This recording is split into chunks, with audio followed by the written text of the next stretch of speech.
Como ayer me dijeron, esta conferencia de Estaca está yendo sobre ruedas. Menos mal que no tenemos una isla en nuestra Estaca, si no esta persona que me lo dijo estaría desterrada ya en la isla de la Estaca. Tenemos montañas, no tenemos playa, pero tenemos muchas cosas, así que ojalá tuviéramos una isla para desterrar a este tipo de personas que nos dicen esas cosas, a los presidentes de Estaca. Pero sí es cierto que de alguna manera está yendo sobre ruedas porque hemos podido sentir el espíritu maravilloso en estos 2 días en los que hemos podido sentir y tener una experiencia reveladora. De todo lo que se ha dicho, de todo lo que se pueda decir aquí, lo importante y lo más importante de todo es lo que yo he podido sentir. Hoy es Domingo de Ramos y por primera vez en mucho tiempo, desde hace tiempo sabía de lo que tenía que hablar hoy. Hacía meses que el Señor Jesucristo no se acercaba a Jerusalén porque su vida estaba en peligro. Había recibido amenazas, estaba siendo perseguido y de repente Él dice, debemos ir a Jerusalén.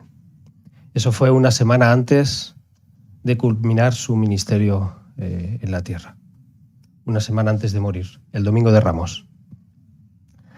Algunas personas que estaban alrededor de Cristo le dijeron, no vamos, porque si vamos, no vuelves.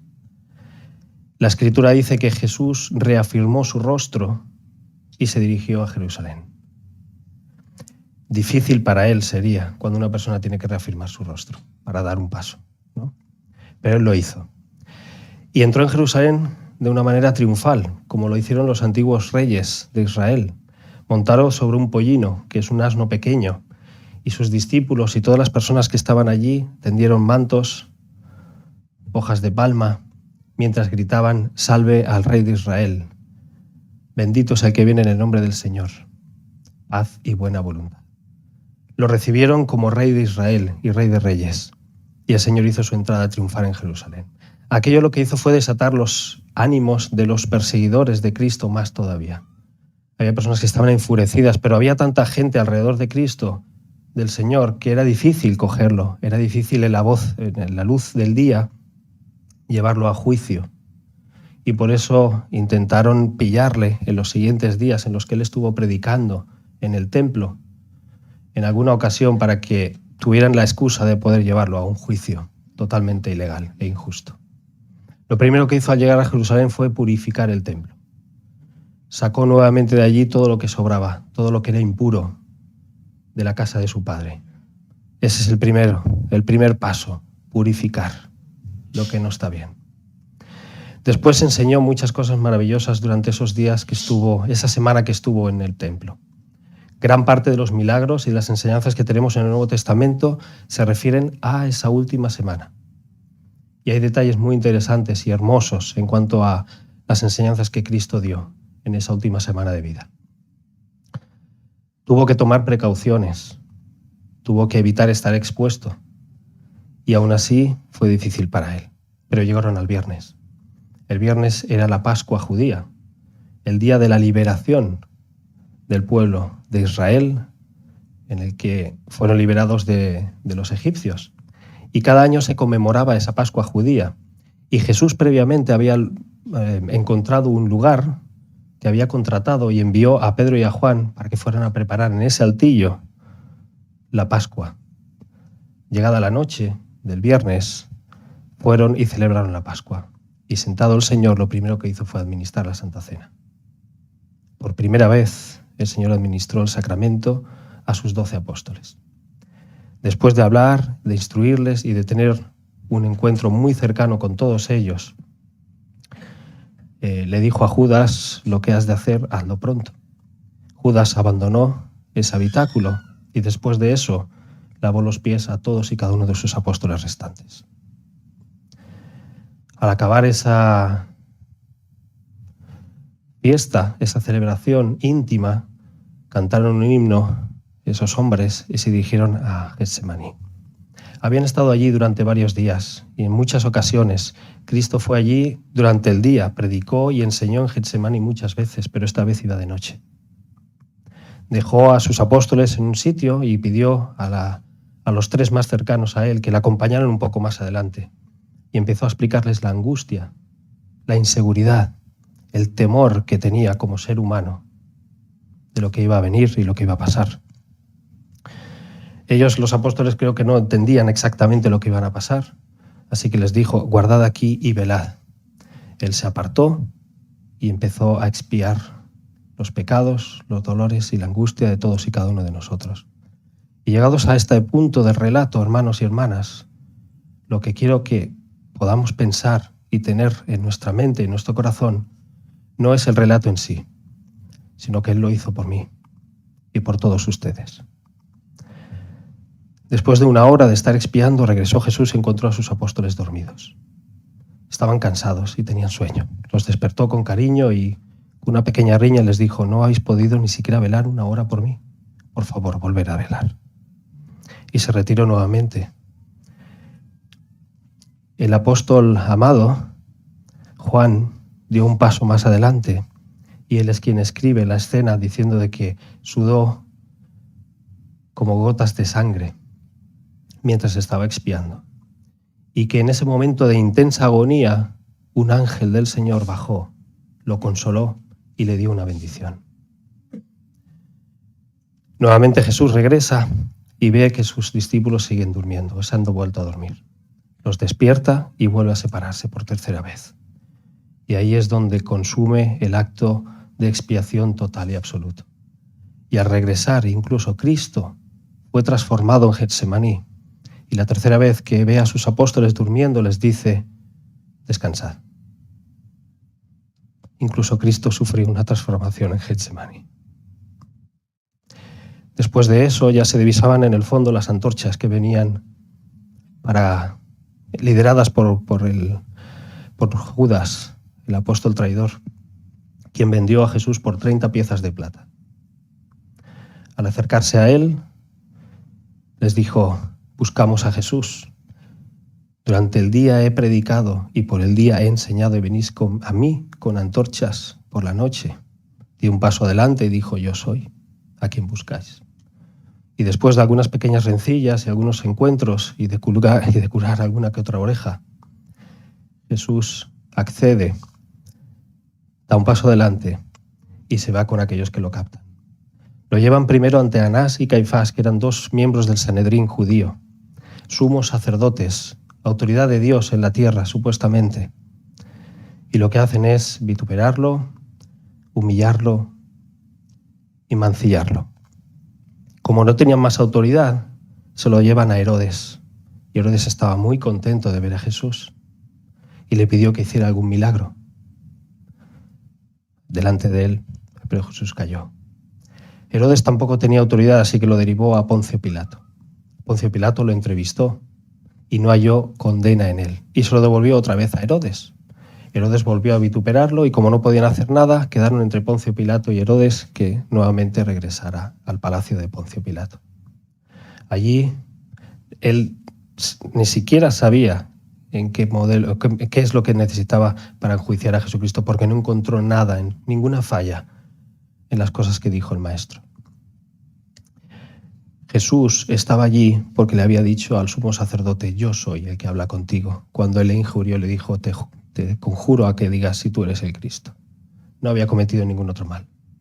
Poncio Pilato pensó que castigándolo severamente el pueblo se arrepintiera y pensara que ya era suficiente, así que lo azotó 40 veces menos una con un escorpión. Un escorpión es como un látigo de cuero que tiene incrustaciones de huesos, piedras y cristales.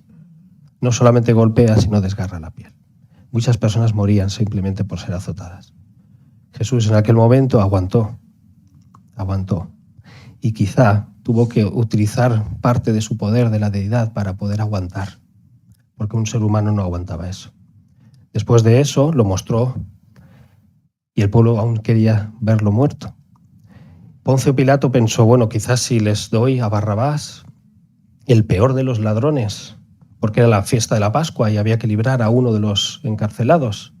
Y el pueblo clamó: queremos a Barrabás antes que a Jesucristo, antes que a él. Y al final no tuvo más remedio que simbólicamente lavarse las manos, lo cual no les culpó de mandar a Jesús en la cruz. Jesús caminó desde allí hasta el Gólgota y fue crucificado con 2 ladrones, uno a la izquierda y otro a la derecha. Y mientras le estaban crucificando, él dijo, perdónalos porque no saben lo que hacen. Aún así miraba por todos y cada uno de nosotros. Y en este punto del relato me gustaría volver a decirles que lo importante no es lo que estamos escuchando, sino el por qué lo hizo. Porque lo hizo por mí y lo hizo por ustedes. Estuvo en la cruz 3 vigilias. Cada vigilia son 3 horas. Entre 8 y 9 horas estuvo en la cruz. La primera, piensen de que debió ser un dolor espantoso. Tuvo clavos en sus palmas de las manos y también en las muñecas y en sus pies, pero ningún hueso fue quebrantado, para cumplir la profecía de Isaías. En las primeras 3 horas supongo que fue una batalla entre el cuerpo y la mente. Nuevamente Jesús estaba en la cruz, imagino y quiero pensar que con su propio poder divino aguantando su vida, porque cualquiera hubiera muerto en ese momento. Pero aún no estaba consumado, aún tenía que padecer y sufrir más. En la segunda vigilia entramos ya en la 4ª hora. El cielo se oscurece y parece que los elementos se combinan y Satanás decide hacer un último ataque. Tanto Satanás como los que estaban abajo volvieron a tentarle. Si eres tú el Hijo de Dios, desciende de la cruz y creeremos en ti. Si eres tú el Hijo de Dios. Esa fue la primera tentación que tuvo cuando estuvo ayunando 40 días. La duda de su identidad divina. Si eres tú el Hijo de Dios. Esa fue la tentación. Pero él era el Hijo de Dios. Y estaba allí. No descendió. Y sus únicas palabras fue pedir un poco de agua. Y mojaron una esponja en vinagre y le dieron con una lanza para que bebiera vinagre en vez de agua. Cuando pasó la segunda vigilia, entramos en la tercera y el poder de Getsemaní y toda esa oscuridad de Getsemaní volvió a él en la cruz. Y la justicia exigía de que él sufriera solo, porque había alguien que decía, contigo al lado, claro que puede. Y sin embargo, el Señor se retiró, el Padre Celestial se retiró, el Hijo lo sintió y exclamó, Abba, Abba, lama sabactami. ¿Por qué me has desamparado, Padre? Y esas últimas 3 horas sufrió solo en la cruz. Cuando el Padre volvió y el sacrificio fue aceptado, el Señor lo entendió y entonces de manera voluntaria, como debía ser, entregó su espíritu y le dijo, Padre, en tus manos encomiendo mi espíritu. Consumado es. Fue descolgado de la cruz de manera apresurada y rápida, porque venía el día de reposo. 2 hombres valientes, miembros del Sanedrín, José de Arimatea y Nicodemo, pidieron a Poncio Pilato descolgarlo rápidamente y en una tumba improvisada ponerlo, porque venía el día de reposo y no podían dejarlo 3 días en la cruz. Accedieron a ello y rápidamente algunas mujeres prepararon algunos ungüentos para preparar su cuerpo y ponerlo provisionalmente en la tumba de José de Arimatea. Pasó el día de reposo y a la mañana siguiente, al despuntar el sol, cuando ya la ley judía permitía caminar y correr, María Magdalena fue al sepulcro y encontró la tumba vacía. Y pensando que habían robado el cuerpo de su Señor, le dijo a que le hablaba en las espaldas, Señor, dime dónde lo has puesto para que yo pueda llevarlo y curarlo. María, exclamó el Señor, y como quien reconoce a un amigo, se giró y le dijo, Raboni, maestro, no me abraces todavía porque no he ido todavía con mi padre, pero era importante antes de eso estar contigo y que tú digas lo que has visto. Durante ese tiempo Jesús estuvo en el mundo de los espíritus, organizando sus huestes, predicando y ayudando allí a que su obra también se lleve adelante y se lleve a cabo. Hermanos y hermanas, nuevamente en este punto del relato, Él lo hizo por ti y por mí. Y eso es lo más importante de este mensaje, el por qué lo hizo por ti y por mí. Hoy día sabemos que Cristo ha resucitado, que Él está a la cabeza de su iglesia y que Él conoce y entiende todos y cada uno de nuestros sufrimientos, porque su sufrimiento fue real. Quizá lo que ustedes están escuchando hoy piensen que proviene de las Escrituras, pero viene de mi palabra, de mi testimonio personal. Y sé que todos y cada uno de nosotros en algún momento de nuestra vida debemos reforzar y poner ese testimonio en el lugar en el que les corresponde. Hoy hemos escuchado un himno maravilloso que decía, ven, ven Señor, ven a mí, ven. Y Jesús muchas veces en su ministerio estuvo invitando a las personas a acompañarle. Pero en algún momento de nuestras vidas eso se tiene que cambiar. El orden se tiene que invertir. Y somos nosotros los que debemos invitar al Salvador a estar con nosotros. No seremos salvos si solamente le seguimos. Nuestro carácter, nuestra perfección debe estar en un nivel en el que podamos decir al Maestro: ven, Señor, ven conmigo. Testifico que Él vive. Y hoy, como Domingo de Ramos, esa es la verdad que predicamos en esta su iglesia, la Iglesia de Jesucristo de los Santos de los Últimos Días. Gracias, hermanos y hermanas, por los mensajes maravillosos que hemos escuchado, por el espíritu maravilloso de la conferencia. Y por favor, llevemos este espíritu en nuestro corazón, en nuestra mente, y hagamos partícipes de aquellas personas que más necesitan saber lo que nosotros sabemos. Esta obra es maravillosa y Jesús está a la cabeza. Testifico de ello con todo mi amor y cariño hacia todos ustedes en el nombre de Jesucristo. Amén.